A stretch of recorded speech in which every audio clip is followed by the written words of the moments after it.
एक पत्रकार के रूप में हमें बेहद कम समय ऐसा लगता है कि हम बोले कम और सुने ज़्यादा। ये तब संभव हो पाता है जब हमें मिलते हैं कुछ ऐसे कलाकार जिनको सिर्फ सुनने की इच्छा मात्र हमारे मन के अंदर रह जाती है।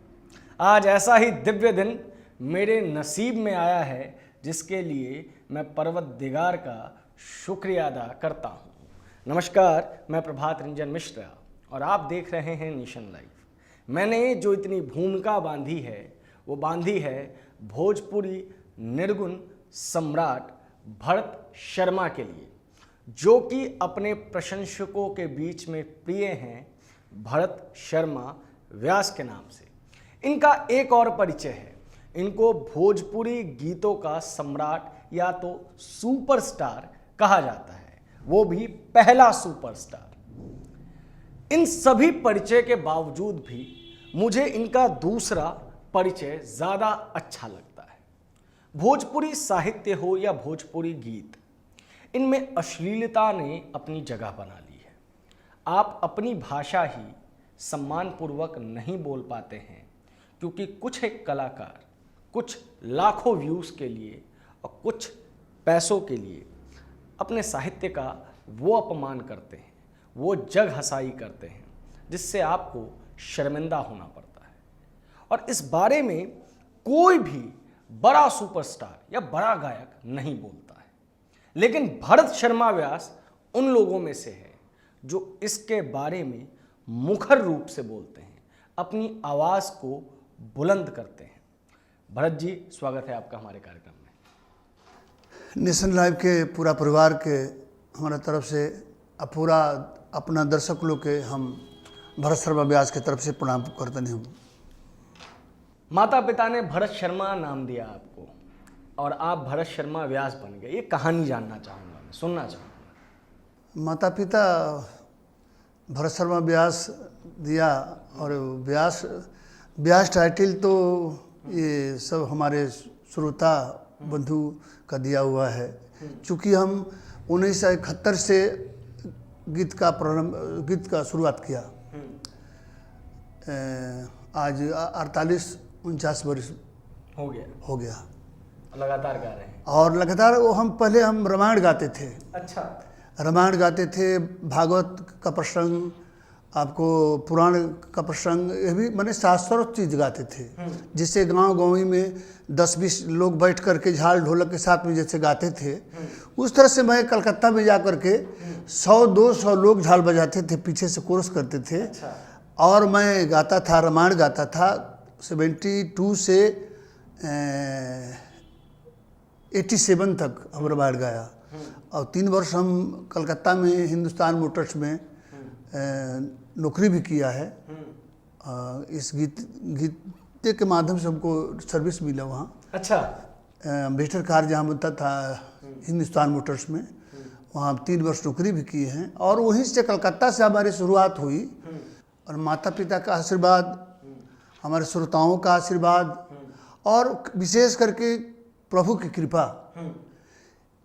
प्रभु की कृपा इसलिए मैं बोल रहा हूँ कि जितना दिन से मैं गा रहा हूँ 1971 से और आज तक 49 वर्ष हो गया।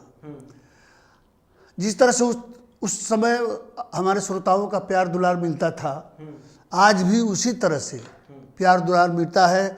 हम समाज में हैं, सबके आंखों पर है, सब लोग हमको आज भी प्रणाम पहले से ज़्यादा करते हैं। तो ये तो प्रभु की कृपा ही कहेंगे और लोगों का आशीर्वाद कहेंगे जी।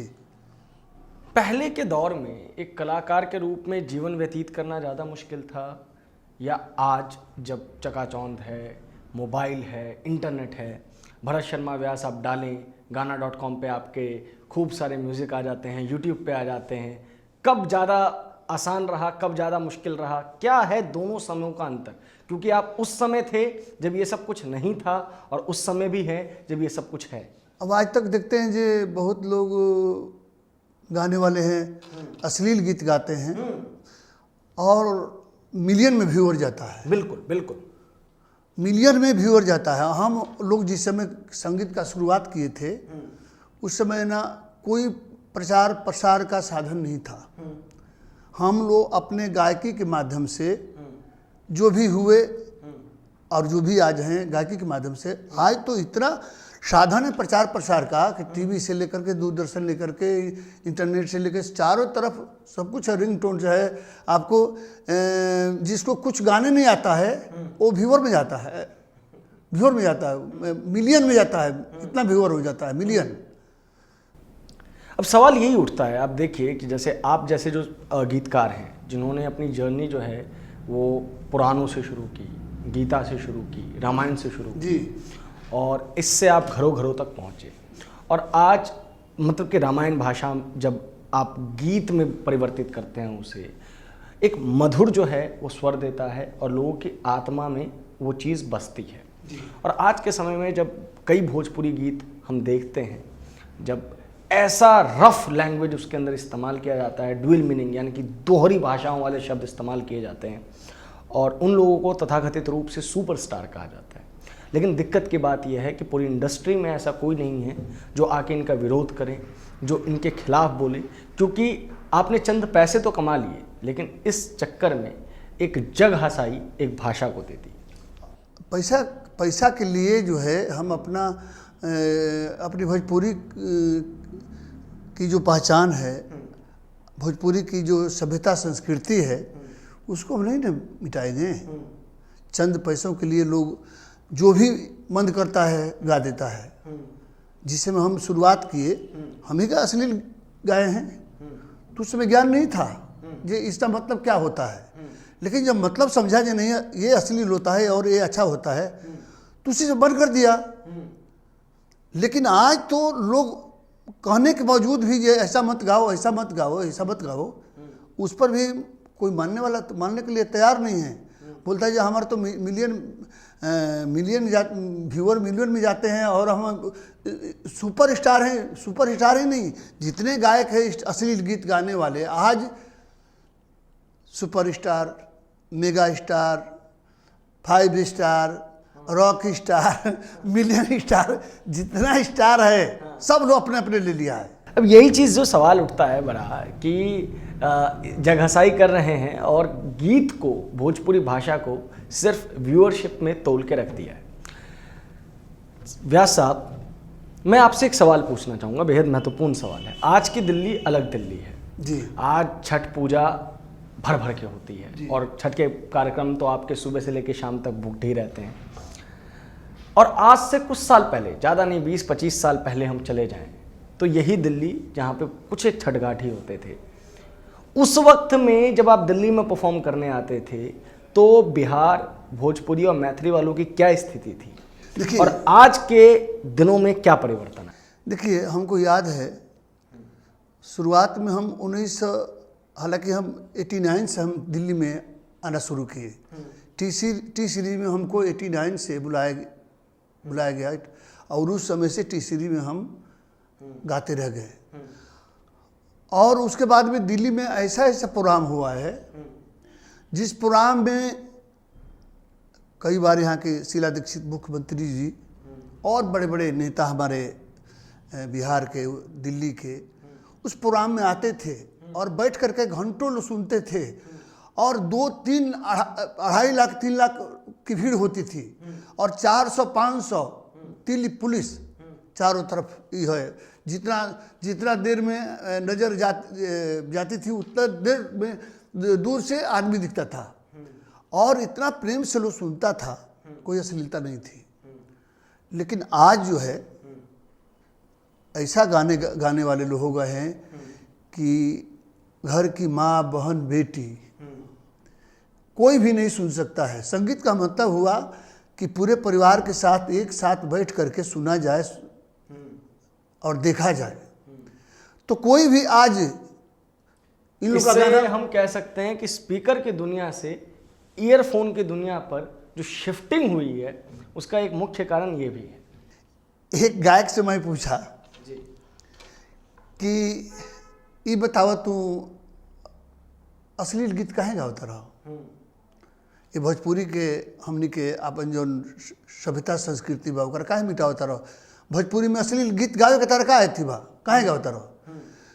तो हमरा के जवाब दिला जे ब्यास जी अरुआ तो शीर्ष पर पहुँच गई बनी बहुत ऊंचाई पर, बाकी हमनी के इहे अश्लील गीतिया गाई ले जानू तो 2 पैसा हमरा के हमनी के लोग मिलेला, यही से हमनी के 2 पैसा कमाता नहीं जा, आना तो हमनी के पूछी। हम ये अच्छा गीत आप गाएंगे तो लोग नहीं पूछेंगे? बिल्कुल पूछेंगे। देखिए, शॉर्टकट चाहिए लोगों को, तुरंत ही सक्सेस चाहिए, जबकि अगर अच्छे तरीके से अच्छे गीतों का सृजन किया जाए तो देर सवेर ही सही, लेकिन जो आपको सक्सेस मिलेगी वो आपको ऐसी सक्सेस मिलेगी जो आपको लगातार शीर्ष पे रखेगी। 40 बरस 50 बरस पहले के लता जी के गीत, रफ़ी जी के गीत, मुकेश जी के गीत या जो भी पहले के गौनिहार रहे, आज यदि सुनल जाला तो बुझाला जे तरो ताज़ा आज ही रिलीज भइल है, और सुनल जाला तो बुझाला जे एकदम दी सुन्न हो गई संगीत के सुनला से। पहले संगीत प्रधान और शब्द प्रधान रहे, शब्द में इतना जान रहते रहे, पहले के गीतकार इतना जान दे करके लिरिक्स इतना गीत लिखत रहे, तो गीतन में भी जान रहते रहे, और वो सुर में भी जान रहते रहे, और वो गायकी में भी जान रहते रहे। आज म्यूजिक प्रधान हो गई बा, पश्चिमी सभ्यता के लोग अपना रहल बा, जितना गीत बड़ू एक तरफ से बाजता, एक ताल में, रात भर एक ताल में लोग आवता। अच्छा, शब्द सुनाई ना, म्यूजिक के जब इतना म्यूजिक बाजेला जे शब्दे ना सुनाई जे का गौलस, आ शब्द सुनैबो करी तो खाली अश्लील सुनाई। ये तो गायकी बा आजकल के। प्रधानमंत्री के साथ आपने स्टेज शेयर किया है। चंद्रशेखर जी उस वक्त देश के प्रधानमंत्री थे, पूर्व प्रधानमंत्री थे, माफ़ चाहूँगा, और उस वक्त देश में दिल्ली के बुज्जयंती पार्क में भोजपुरी भाषियों के लिए, पुरवैयों के लिए एक बहुत बड़ा आंदोलन और जन मूवमेंट चल रहा था, जिसे पश्चिमी दिल्ली के पूर्व सांसद महाबल मिश्रा जो है वो रन कर रहे थे, और उस कार्यक्रम में लाखों की भीड़ आई थी।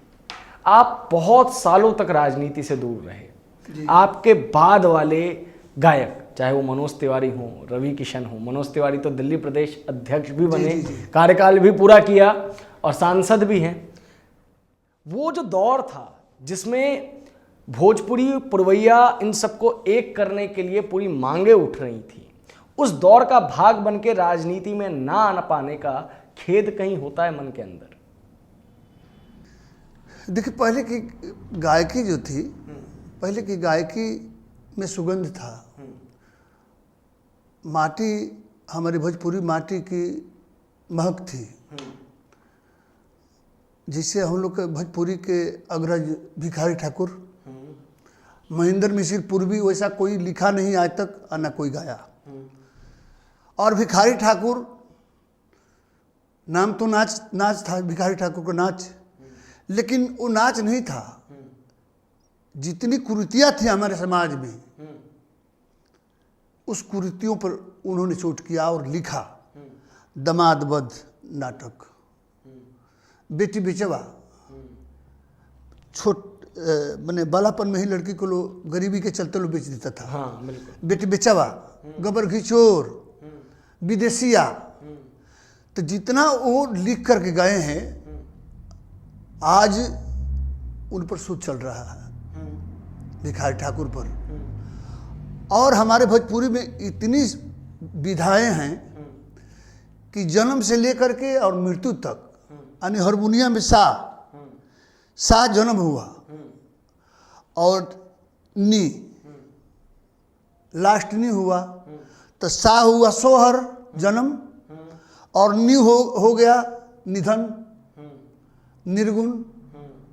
तो जन्म से लेकर के और मृत्यु तक हम लोग के भोजपुरी में गीत बना हुआ है। इतना ही नहीं, 12 महीना है, 12 महीना में अलग अलग गीत बना हुआ है। जैसे होली है तो होली गीत होता है, चैत है तो चैता चैती होता है, बैसाख है तो बैसाख में आपको एथी गीत होता है, क्या बोलते हैं, कटनी, बैसाख में कटनी गीत होता है। उसके बाद में जून हो गया, मई हो गया, तो उसमें पानी नहीं पड़ता है तो हड़पड़ौरी गीत मेहरारू गावेली सब, कि मैंने ये गीत गौला से भगवान इंद्र जौन बा खुश होके पानी बरसई है।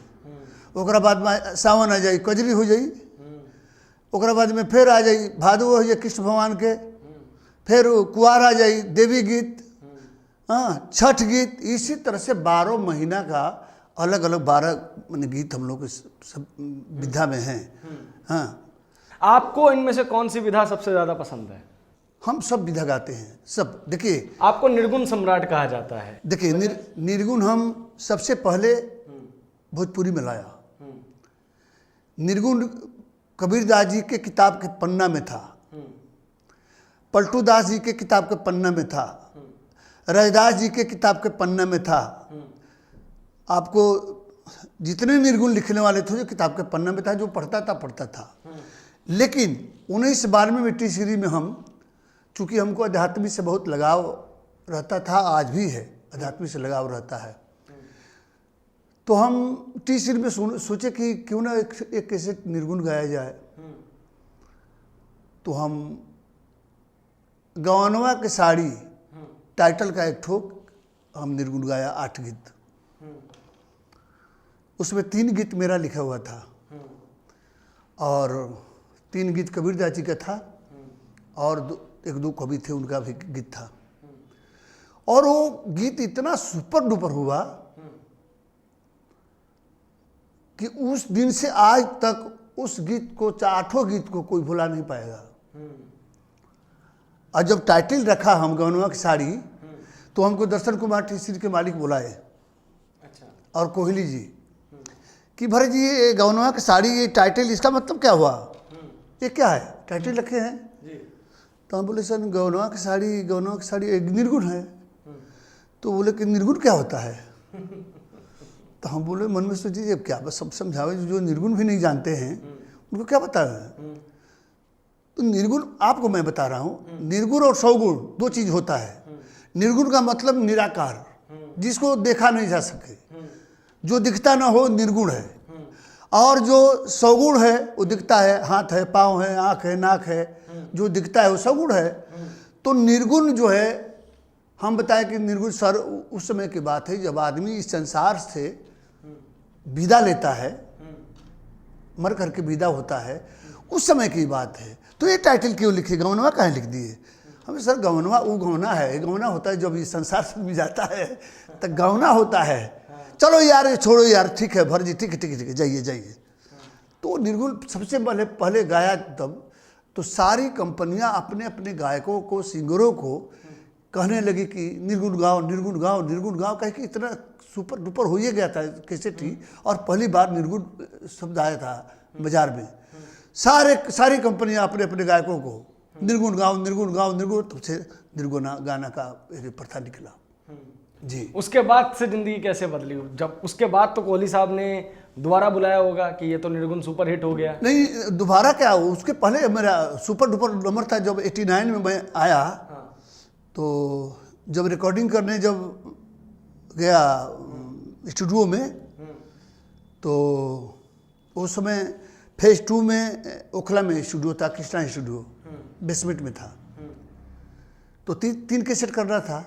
तो हम 3 कैसेट राम ना बिगड़िए जेकर, अइले मोर सजनवा, राजा पिए जन गांजा, 3 कैसेट 10 बजे ढूके और 4-3:30 बजे हम रिकॉर्डिंग करके बाहर निकल रहे थे। तो ऊपर से कोहली साहब आ रहे थे, बोले जी भर जी रिकॉर्डिंग चल रहा है ना? हम जो हो गया सर, हो गया यार 24 गाना गाना था ना। हम जी सर 24 गाना गा दिया। अरे यार क्या गा दिया यार क्या गा दिया? हम ये 3 कैसेट में सर गा दिया। और 3 कैसेट जो है गवनवा के साथ, आपको अइले मोर सजनवा, राजा पियजन गाजा और राम ना बिगड़िए जेकर, इतना सुपर डुपर हुआ सबसे पहला कैसेट मेरा, जो आज तक, उस दिन से आज तक लोगों के जुबान पर एक गीत है जी। पहला कैसेट मेरा था वो। भोजपुरी सुपरस्टार करके जब लोग संबोधित करते थे जी, और आज भी करते हैं। नहीं, हम सुपरस्टार है ही नहीं, और मैं कहता भी हूँ मैं सुपरस्टार नहीं हूँ। ये लोग हमको ब्याज टाइटल दे दिए हैं, ये बहुत बड़ा टाइटल है, इसी को मैं संभाल पाके रहूं तो बहुत बड़ी फिर कृपा भी है। स्टारडम आया हो, नहीं, इस स्टार हम नहीं है। लोग जब मिलते होंगे अरे लोग तो, स्टार तो किस तरीके की प्रतिक्रियाएं रहती है? मतलब जब लोग मिलते नहीं, हैं, लोग तो देखिए, आपको लोग हमारे इज्जत देते हैं, आपसे मोहब्बत करते हैं, लोग उस तो वक्त कैसा लगता है? कहीं भी जाते हैं तो लोग इतने हमारे चाहने वाले, सुनने वाले, लगता है कि मैंने क्या मिल गया। भरत शर्मा से मिल लिए, भरत शर्मा को मैं देखा नहीं था, सुनते थे, आज सामने हैं। इतना मैंने सम्मान मिलता है, इतना लोगों के नज़र में हम यही होते हैं कि मैं खुद अपने आप को ही करते हैं, हे प्रभु आपकी बहुत विशेष कृपा है कि समाज में और चारों तरफ हमको सम्मान मिल रहा है। जी भरत शर्मा जी, वैसे तो ये पूछना बड़ा विचित्र होता है क्योंकि एक माँ के लिए तो अपने सभी बेटे प्रिय होते हैं, लेकिन फिर भी अगर आपको अपना सबसे पसंदीदा गीत पूछा जाए, आपका अपना सबसे पसंदीदा गीत जो आपने गाया, तो वो कौन सा था जिसको देख के आपको लगा हो कि ये गीत मतलब कि मैं कभी भी सुन सकता हूँ और ये गीत मेरा है, इसकी रचना मैंने की? ऐसा बात बना कि एक दिन हम ऐसा ही बैठा नहीं, सोचनी कि भाई इतना बड़ा हो गई नहीं, हम बहुत जनघरी छोटे मोटे रही, वो घड़ी के बात जनघरी 8 वर्ष 9 वर्ष 10 वर्ष के रही, वो घड़ी के बात हमारे याद पड़ल कि माई कैसे हमारा के प्यार करते रहे, दुलार करते रहे। जल हम घूम के चारों तरफ से खेल के आई, तले खाई ना तले वो ना खाए, तो एगो गीत हम लिख ली, तो हम सुना देते थोड़ा सा। हाँ बिल्कुल बिल्कुल। माई ऐसन केहू ना दुलारे, माई ऐसन केहू ना दुलारे, मिश्री से भी मीठी लगेला, मिश्री से भी मीठ लगेला, रे कही हमके पुकारे, माई ऐसन केहू ना दुलारे, माई ऐसन केहू ना दुलारे। बेहतरीन बेहतरीन। तो ये गीत आपको अपना सर्वश्रेष्ठ गीत लगता है और ये बिल्कुल लिखा भी उन पर है जो इस ईश्वर की सर्वश्रेष्ठ कृति है, माँ। जी कुछ कह रहे थे आप? बा जोन बाड़ी मतारी हुई, वो अपना बचवा के, अपना बबुआ के आहो ना कही रे, हम आपको रे कहेंगे ना तब गुस्सा जाएंगे कि हमको रे पड़ता है, लेकिन माँ के रे में इतना प्यार झलकता है। और हम भी माँ को कहते हैं, माँ का रे माई, हई माई, हई बतिया बा रे माई, हई बतिया बा, हऊ बतिया बा, हम भी रे कहेंगे माई को, और माँ भी अपने बेटा को रे कहती है। उस रे में इतना प्यार, इतना अमृत झलकता है कि शायद कहीं भी नहीं मिलेगा वो चीज़। बिल्कुल बिल्कुल बिल्कुल। अंतिम सेक्शन पे हैं हम अपने इंटरव्यू के, कुछ गाने उसके बाद आपसे सुनेंगे हमारे दर्शकों के लिए। इतनी समृद्ध भाषा भोजपुरी जिसका प्रतिनिधित्व आप जैसे लोग कर रहे हैं, संसद में बैठे कई गणमान्य हस्तियां कर रही हैं, लेकिन फिर भी ये भाषा वांछित रह गई संविधान के 8वीं अनुसूची में शामिल होने से। क्या दुख होता है जब भोजपुरी के लिए इतना सब कुछ करते हैं और ये भाषा 8वीं अनुसूची में शामिल नहीं हो पाती? देखिए, ये तो बहुत दुखद बात है कि और भी कई भाषा संविधान के 8वीं सूची में दर्ज हो गया। हमको दुखी नहीं है मैं हूँ, हमको खुशी है, लेकिन हम दुखी इस बात के लिए हैं कि हमारी भोजपुरी संविधान के 8वीं अनुसूची में क्यों नहीं दर्ज हुआ, क्यों शामिल नहीं किया गया, जबकि हमारे भोजपुरी से कई प्रधानमंत्री हुए और कितने शीर्ष पर नेता उस समय भी थे और आज भी शीर्ष पर नेता हैं हमारे भोजपुरिया नेता। बिल्कुल। लेकिन क्या कारण है कि आज तक भोजपुरी को संविधान के 8वीं अनुसूची में शामिल नहीं किया गया? कहीं ना कहीं जरूर कुछ बात है। कई बार आश्वासन भी मिला। हम महाबल मिश्रा जी को और जगदम्बिका पाल को लेकर के मैं गृह मंत्री जो सिद्धे साहब थे उसमें जी, वहाँ भी मैं गया था, उनसे मैं मिला था। उन्होंने कहा, आश्वासन दिया कि होगा होगा।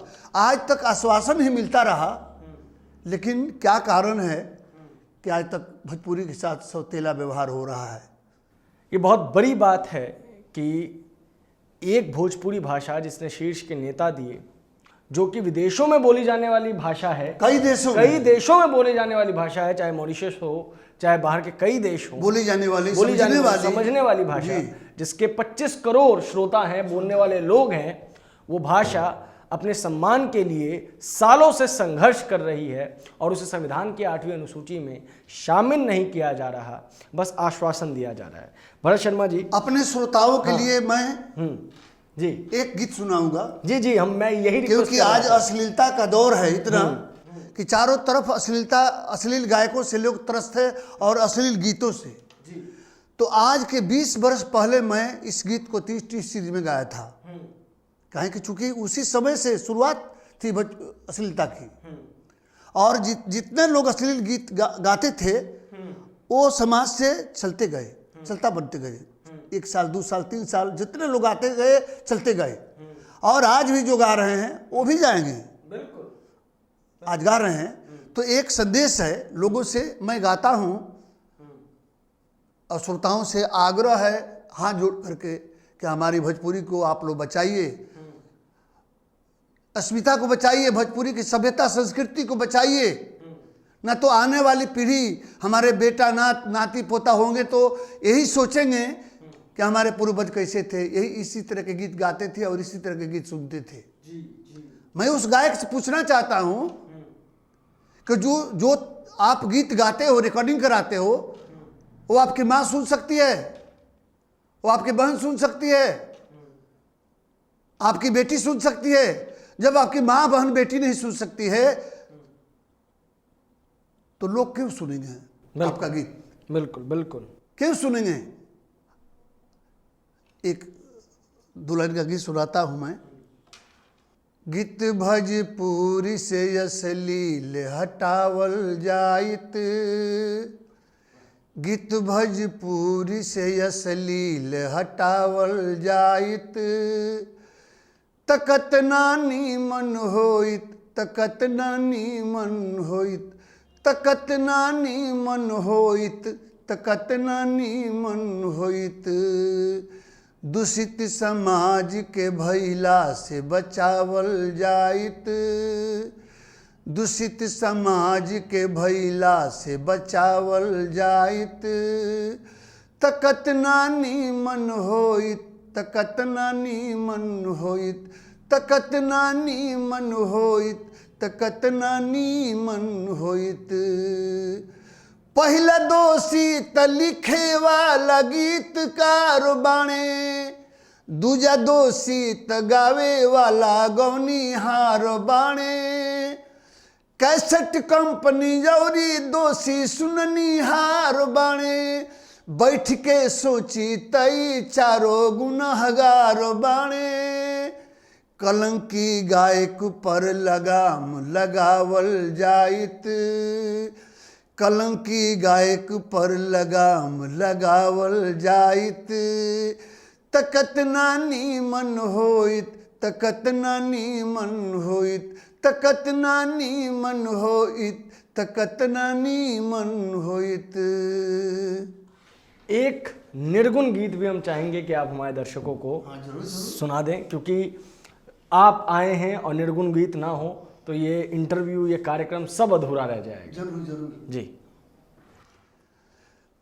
कबीरदास जी के लिखल गीत बहुत प्रचलित भइली, हमहू गौले बानी, कई लोग गौले बा। अरे भंवरावा के तोहरा संग जाई, भंवरवा के तोहरा संग जाई, भंवरवा आर के तोहरा संग जाई, अरे भंवरवा के तोहरा संग जाई।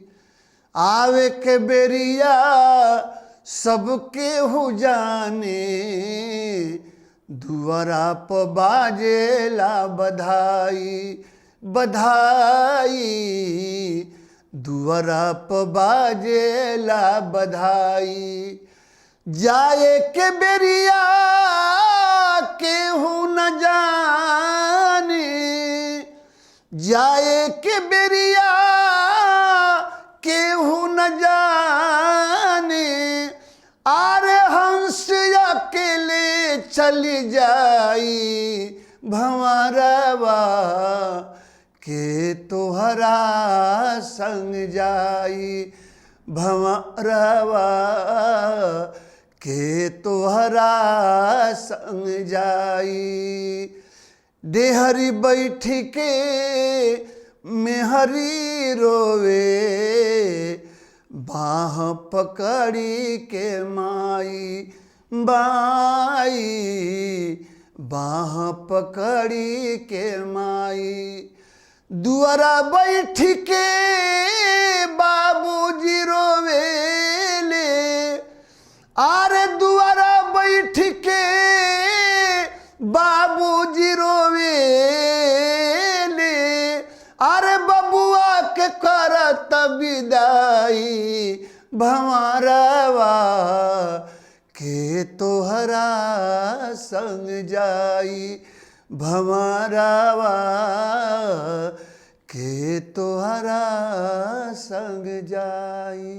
बहुत बहुत शुक्रिया भरत शर्मा व्यास जी, आपने अपने गीत से हमारे श्रोताओं को प्रसन्न किया, हमें प्रसन्न किया। हम बिल्कुल ऐसी स्थिति में पहुंच गए थे जहां से हम वापस नहीं लौटना चाहते थे।